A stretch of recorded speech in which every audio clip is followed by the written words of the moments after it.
I did not just lose my husband. I lost my daughter too. One walked out with his suitcase. The other, my only child, walked out with her silence. At 57, I was standing in the wreckage of everything I had built.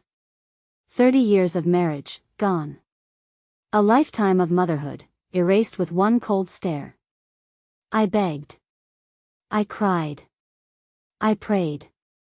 But nothing could prepare me for the moment I realized I was utterly alone. And just when I thought life had nothing left to offer me, someone saw me. Really saw me. Not for my pain. Not for my age. But for the woman I had always been beneath all the heartbreak. So no, this is not a story about being left behind. This is the story of how I was finally found. Before I go any further, I just want to say a heartfelt thank you to everyone who has subscribed to this channel. Your support keeps my story, and others like mine, alive.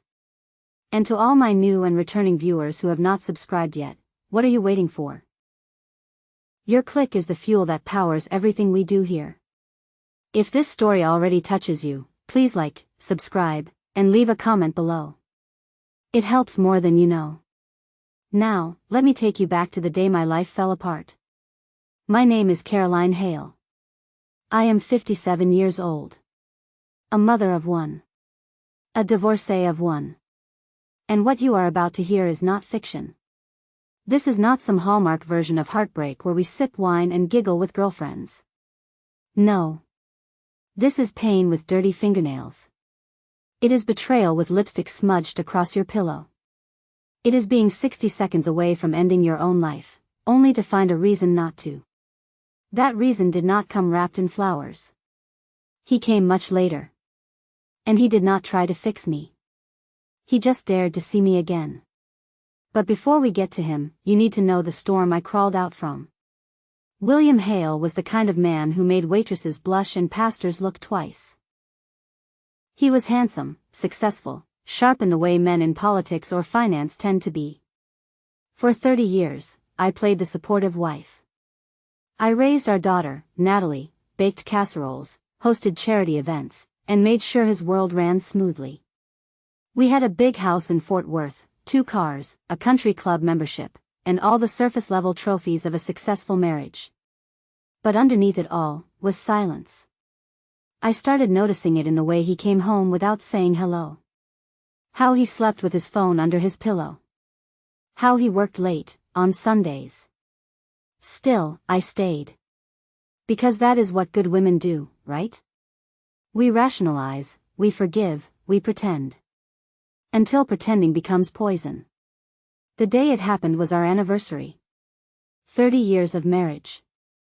I wore a silk burgundy dress he had once said made me look like a glass of red wine, elegant and intoxicating. I had just gotten my hair done. I wanted to surprise him. Instead, I was the one surprised. He had left the front door unlocked. Rose petals were scattered from the entryway up the staircase. I thought it was a romantic gesture. I followed them. Step by step. My chest pounding in sweet anticipation. The petals led to our bedroom. And when I pushed open the door, I found him. On top of a woman half my age. My first instinct was not to scream. It was to freeze. As if my brain refused to let my heart catch up. William looked at me with no shame. No panic. Just mild inconvenience. She pulled the blanket over her body, though it did not matter. I had already seen everything. I turned around and walked out.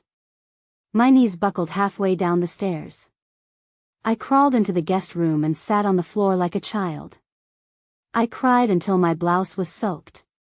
He never came after me. The divorce was quick.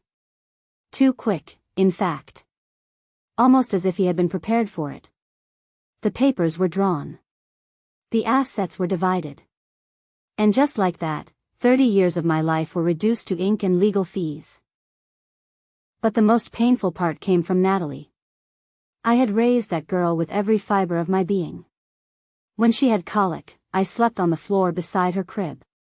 When she got bullied in middle school, I marched into that principal's office with a vengeance. And yet, when I told her what her father had done, she said, "Mom, you always needed too much from him. Maybe you just pushed him away." She blamed me. She took his side. She moved out of state shortly after the divorce was finalized. No goodbye. No phone call.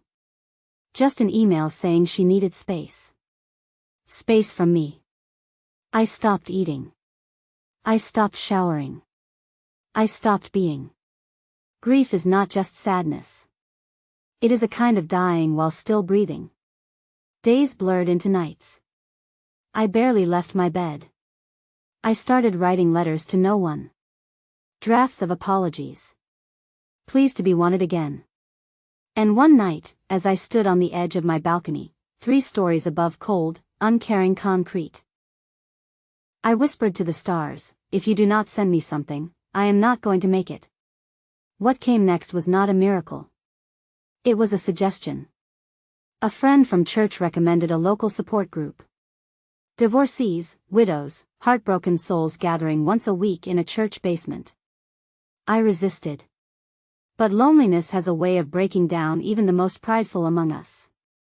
I went. I sat in the back.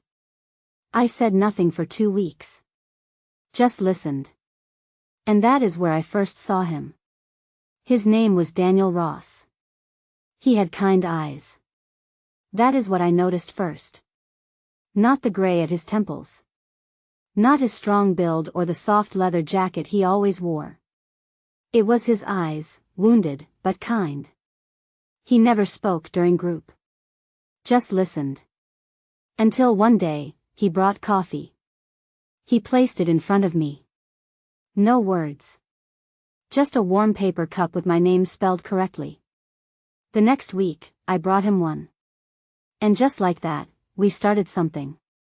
Quietly. Carefully. We talked about everything except love. It was too soon for that. We talked about music, books, architecture, loss. He had lost his wife 3 years earlier to cancer. He never remarried. Never dated. He once said to me, "You do not look broken, Caroline. You look brave."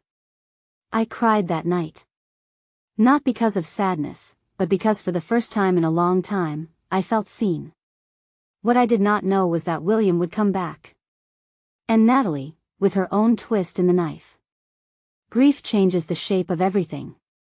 It shrinks your world, bends your reflection, distorts your sense of time.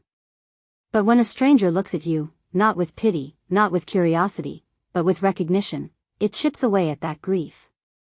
Daniel Ross did not fix me. He did not try. What he did was far more disarming. He listened. He remembered. He returned. And eventually, he leaned in close enough for me to hear his breathing, steady, calm, unlike the panic that used to fill the air between William and me. It started on a cold Wednesday evening. A light rain was tapping against the church basement windows, and the group had thinned out because of the weather. I had just finished sharing, for the first time. I had told them about the betrayal, about Natalie walking away, about the shame I felt in having nothing to show after 30 years but a box of divorce papers and a daughter's silence. When the meeting ended, I walked toward my car, fumbling with my umbrella. Daniel appeared beside me, offering his. We shared it in silence until we reached my vehicle. Before I could thank him and pull away, he placed his hand on the top of my window. "Would you like to grab a coffee this weekend?" he asked, with the gentleness of someone used to being told no. I said yes before I even realized I had. We met that Saturday at a little cafe near the water. The kind with mismatched furniture and paintings of jazz musicians on the wall. He wore a navy sweater and jeans, and I wore a soft yellow blouse I had not touched since the divorce. It felt strange to dress for someone again. But even stranger was how easy it was to talk to him. He told me about his late wife, Marianne. They had been married 25 years. No children. She had been an art teacher, loved Monet and thunderstorms, hated eggs. He did not cry when he talked about her. But he did pause every now and then, as if searching for words that would not dishonor her memory. I admired that. I admired him. Over time, coffee turned into brunch. Brunch turned into walks. Walks turned into evenings on my porch, sipping wine and trading stories. I never thought I would smile like that again. Not at 57. Not after the kind of heartbreak that bleeds through your bones. But there I was, laughing until I snorted. And there he was, telling me he liked that about me. 2 months into our slow dance of rediscovery, William called. I did not answer the first time. Or the second. Or the third. But then he texted. I need to talk to you. It is urgent. Curiosity got the better of me. I agreed to meet him at a small Italian restaurant we used to visit when Natalie was little. He arrived looking thinner, stressed. Gone was the charming husband persona. In its place stood a man whose midlife crisis had aged poorly. He told me his new girlfriend had left him. That his health was deteriorating. That he regretted everything. I never stopped loving you, he said, reaching for my hand across the table. I pulled it away. You stopped the moment you laid with another woman in my bed, I said. He sighed. Natalie barely speaks to me anymore. Maybe we can fix things, for her. That sentence broke something in me. Because even now, after all his betrayals, he thought the way to me was through guilt. I paid for my own meal. And I left without looking back. When I told Daniel about the encounter, I expected him to be upset. Jealous, maybe. But he just nodded. You needed to hear it. To see that nothing he says can change what he did, he said. That was when I realized something about Daniel. He did not want to possess me. He wanted me to heal. 3 days later, Natalie showed up at my door. She looked different, tired, skinnier, her eyes shadowed with stress. She barely waited for me to invite her in before launching into accusations. I cannot believe you are dating someone already, she said, arms folded tightly across her chest. Dad is sick. He is alone. And you are playing house with a stranger? I was stunned. Natalie, I said slowly, you walked away from me. You chose him. You did not even call when the divorce finalized. She looked at me with eyes that used to be so familiar. You are my mother. I needed you to hold the family together, she snapped. You are the reason everything fell apart. My chest tightened. I felt like I was being stabbed with every word. Your father cheated on me in our home, Natalie. You cannot put that on me. He said you were cold for years, she replied, then looked around at the living room. Maybe you pushed him away. I could not breathe. My knees trembled. I think you should leave now, I said quietly. Natalie did not argue. She turned and walked out. No hug. No apology. Just distance. That night, I cried in Daniel's arms. Ugly crying. Shoulder-shaking sobs. And he just held me. No words. Just warmth. A week passed. Then Daniel knocked on my door again. Only this time, he looked different. Nervous. I need to tell you something, he said. Something about your ex-husband. My stomach flipped. What is it? He looked away, then back at me. William and I knew each other. Years ago. We worked on the same architectural project. He was the investor. I was the designer. He tried to cheat my firm out of money, and when I exposed it, he got me blacklisted from a few big contracts. I stood there, stunned. Why are you telling me this now? I asked. Because I never wanted to be a secret. And because I care about you too much to build anything on a lie, he said. For a moment, I was silent. Then I reached for his hand. Thank you, I whispered. Not for the confession. But for trusting me enough to share it. We grew closer after that. We talked about real things, regret, shame, healing. He would read poetry aloud on my porch. I would make peach cobbler and feed it to him with a grin. We were not teenagers in lust. We were two grown souls building something slowly, carefully, intentionally. And for the first time in years, I looked in the mirror and saw a woman with softness in her eyes again. Not pain. Not punishment. But promise. I did not need permission to fall in love again. I needed permission to forgive myself. And that was exactly what Daniel helped me do. But just as I started believing in forever again, a letter arrived. Handwritten. No return address. Inside was a picture. William, in a hospital gown. Natalie. Standing beside him, pregnant. And on the back, in Natalie's handwriting, it said, "You will always be the villain in my story. But I figured you should know, you are going to be a grandmother." I stared at the photograph for over an hour. Not because of William. Not even because of the hospital gown or the revelation of his deteriorating health. What held me there, frozen, was Natalie's belly. The soft, rounded bump pressing against the fabric of her dress. My daughter was pregnant. And I had no idea. The woman I brought into this world, the one whose scraped knees I had kissed, whose science projects I had stayed up all night helping with, had become a mother-to-be without me. I pressed the back of the photograph to my lips. The note burned hotter than any flame. "You will always be the villain in my story." Those were the words of a daughter who no longer saw me as her mother. Just an obstacle. A memory she did not want to revisit. For the first time in months, I felt the pull of anger. Not sorrow. Not guilt. Pure, focused rage. How dare she? How dare he? Together, they had thrown me out of my own family and now expected me to feel, what? Grateful for the news? Guilty? Humbled? I stood up and walked into the backyard. The late spring air was warm. The stars above Texas were clear and unmoved, as if to remind me that the world was still spinning, no matter how much my own life twisted beneath me. Daniel was at my house the next morning before I had finished my coffee. I had called him the night before, said nothing over the phone, just asked him to come. He always came. He looked at the photo in silence. Then he placed it back on the table and took my hand in his.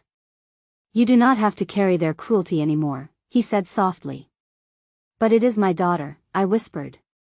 "No. It is someone you raised with love, who is choosing not to return it. You gave her the tools to be kind. She is choosing the opposite." His words cracked something open in me. I had spent the last 2 years grieving my marriage. Grieving the betrayal. Grieving the loss of motherhood. But I never once gave myself permission to be angry. Not properly. So that morning, I let it out. I screamed into a towel. I cursed.